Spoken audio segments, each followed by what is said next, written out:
जुर्म की काली दुनिया का एक मुनाफा बख्श जुर्म है किसी को तावान की गर्ज से अगवा करना। कानून में इसकी सजा मौत है, लेकिन हमारे यहाँ तो सजा का कोई खौफ ही नहीं है।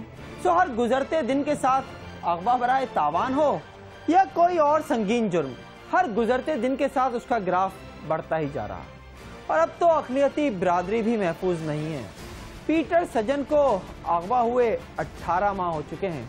अहले खाना तावान की रकम भी देना चाहते हैं, लेकिन ना तो मग़वी बाजियाब होता है और ना ही मुल्जिम गिरफ्तार।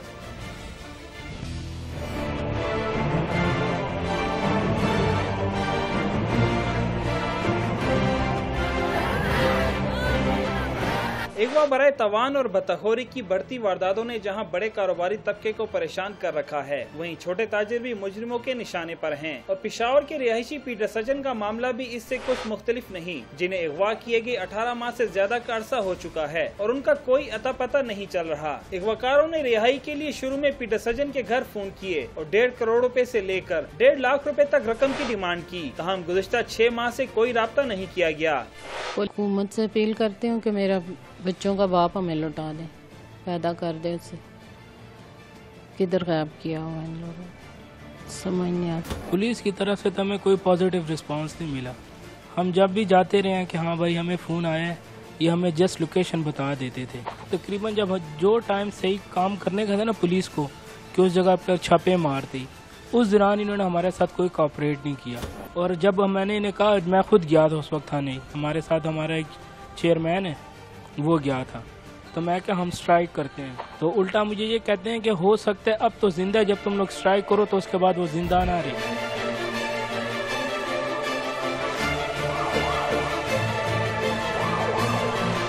ग्रीन टाउन के पीटर सजन के अगवा की दास्तान कुछ यूँ है कि 4 जून 2012 को पीटर मामूल के मुताबिक बानामाड़ी में अपनी सैनिटरी की दुकान पर मौजूद थे कि एक शख्स आया और फिटिंग का काम करवाने के लिए खिदमत मांगी। पीटर बगैर किसी खौफ खतर उस शख्स के साथ अपनी मोटरसाइकिल पर वजीर बाग की तरफ गया, लेकिन फिर लौट कर नहीं आया। इसी दौरान अगवाकार वक्फे वक्फे से पीटर के बेटे जहांगीर को फोन करते रहे। ताहम तावान कब और कहां देना है ये तय नहीं हो सका, जबकि इस दौरान पुलिस को 12 आगाह किया गया, लेकिन कानून के मुहाफिज हरकत में नहीं आए।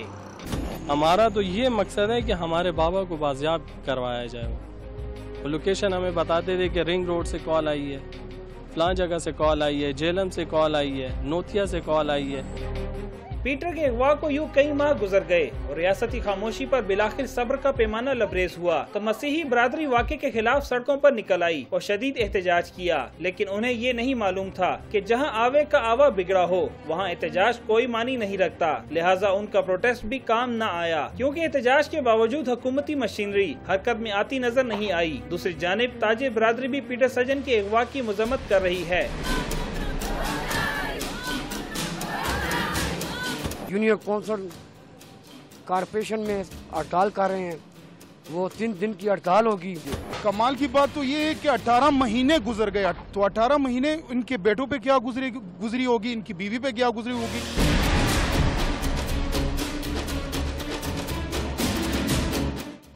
पुलिस के दावे अपनी जगह, लेकिन हैरानकुन बात यह है कि अगवाकारों ने हर बार फोन पर राब्ता पेशावर के मुख्तलिफ इलाकों से किया। तहम अब पुलिस का दावा है कि अगवा में मुलविस कुछ मुल्जिमान गिरफ्तार किए गए हैं, लेकिन मुलवी कब बाजियाब होगा ये किसी को नहीं मालूम। इस केस में इनका मुद्दई जहांगीर पीटर ने 164 का बयान अदालत में रिकॉर्ड करवाया, जिसमें उसने 3 बंदों को नामजद किया है।